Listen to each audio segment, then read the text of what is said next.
बिस्मिल्लाहिर्रहमानिर्रहीम। इत्काफ़ मर्द के लिए मस्जिद में है और मस्जिद भी जामिया मस्जिद सबसे अफजल है, यानी उस मस्जिद में कि जहाँ 5 वक्त की नमाज हो और जुमा हो। उसमें फ़ायदा ये है कि फिर जुमे के लिए उसे बाहर नहीं जाना पड़ता। उसके बाद अगर जामिया मस्जिद नहीं है तो 5 वक्त की नमाज जिस मस्जिद में हो रही हो उसमें इत्काफ़ बैठना ज़रूरी है, चूँकि नमाज जो जमात है वो सुन्नत मुस्तहब्बा है और वो इत्काफ़ से भी ज़्यादा अहमियत है उसकी।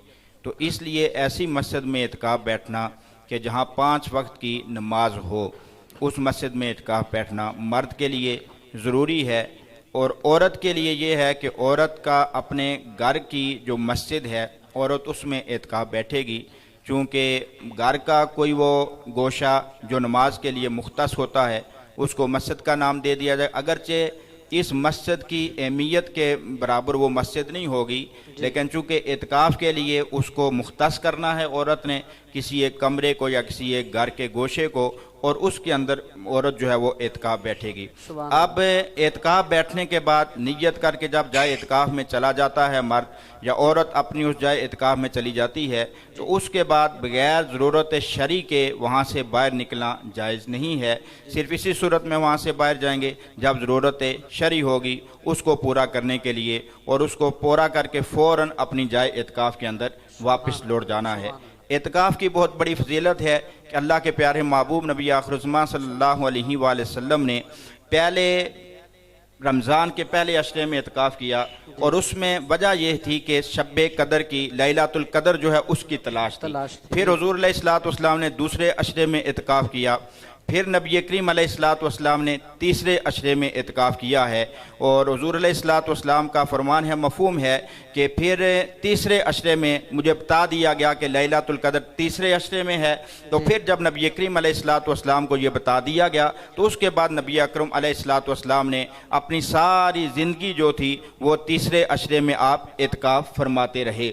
और जैसा कि हज़रत आयशा रज़ियल्लाहु अन्हा की हदीस है कि हमेशा हुज़ूर इत्काफ़ करते थे, और आपके वसाल के बाद ज़ाहिरी दुनिया से पर्दा फरमाने के बाद आपकी अज़वाज मुतहरात इत्काफ़ करती थी। हज़रत इमाम हुसैन बिन अली रज़ियल्लाहु तआला अन्हु से रवायत है, फरमाते हैं कि रसूलुल्लाह सल्लल्लाहु अलैहि वसल्लम ने इरशाद फरमाया कि जो रमज़ान के आखिरी 10 दिन आखिरी अशरे में इत्काफ़ करता है अल्लाह ताला उसे 2 हज और 2 उम्रे का सवाब अता फरमाता है।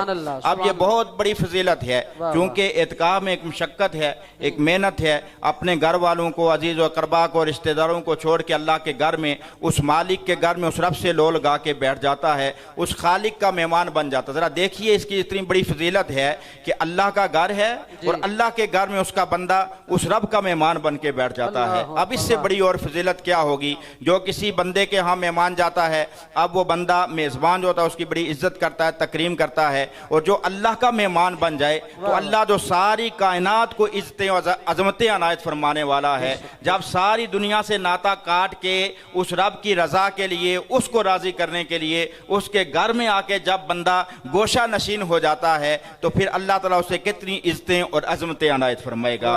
तो इसीलिए फरमाया कि 2 हज और 2 उम्रे का सवाब उससे अनायत होता है कि जो रमज़ान के आखिरी अशरे में इत्काफ़ करे। ये बहुत बड़ी फजीलत है अल्लाह ताला। देखें, और फिर मैं यहाँ अर्ज़ करूँगा कि अल्लाह के प्यारे महबूब नबी आखिर सल्लल्लाहु अलैहि वसल्लम कितने मेहरबान हैं उम्मत पे।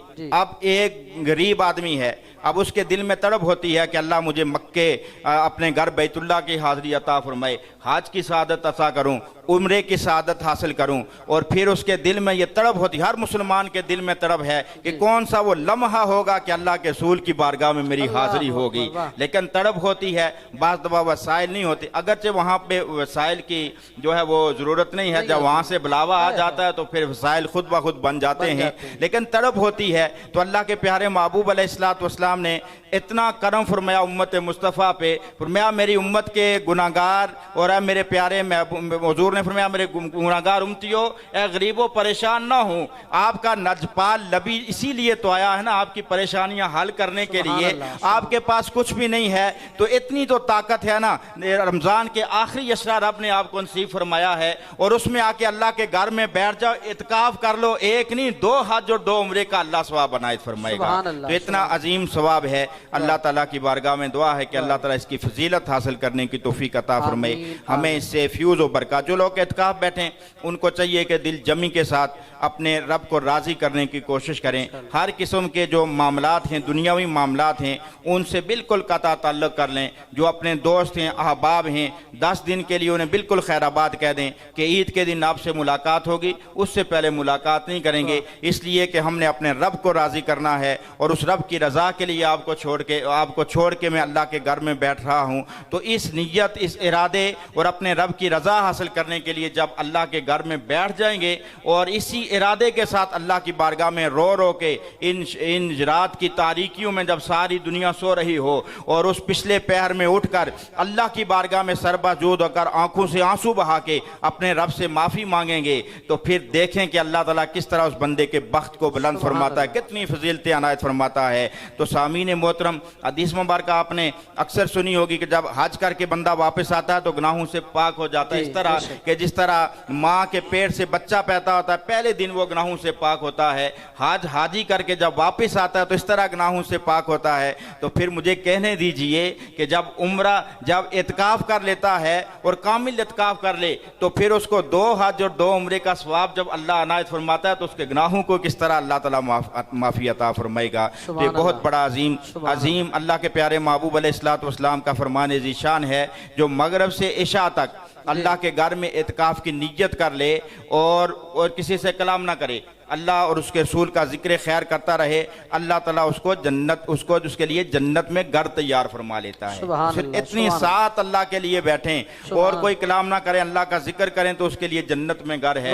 तो पूरे 10 दिन अल्लाह के प्यारे महबूब अलैहिस्सलातु वस्सलाम की सुन्नत मुतहरा के मुताबिक और हुजूर की सुन्नत समझ कर हल अमल करना चाहिए। ये बड़ी जो है वो एक बात करने लगा हूँ कि जो भी अमल करें हुजूर की सुन्नत समझ के अमल करें। जब हुजूर की सुन्नत समझ के अमल करेंगे तो अल्लाह ताला उस अमल का भी सवाब अता फरमाएगा और सुन्नत मुस्तफ़ा को जिंदा करने का भी सवाब अता फरमाएगा और मोहब्बत रसूल की वजह से अल्लाह उसको अपनी बारगाह में कबूल भी फरमाएगा। अल्लाह ताला हमें एतकाफ की बरकतें, आखिरी अशरे की बरकतें, इस महीने के रोज़े, इसका अदब एहतराम और इसके फ्यूज़ व बरक़ात अल्लाह ताला हमें हासिल करने की तौफीक अता फरमाए।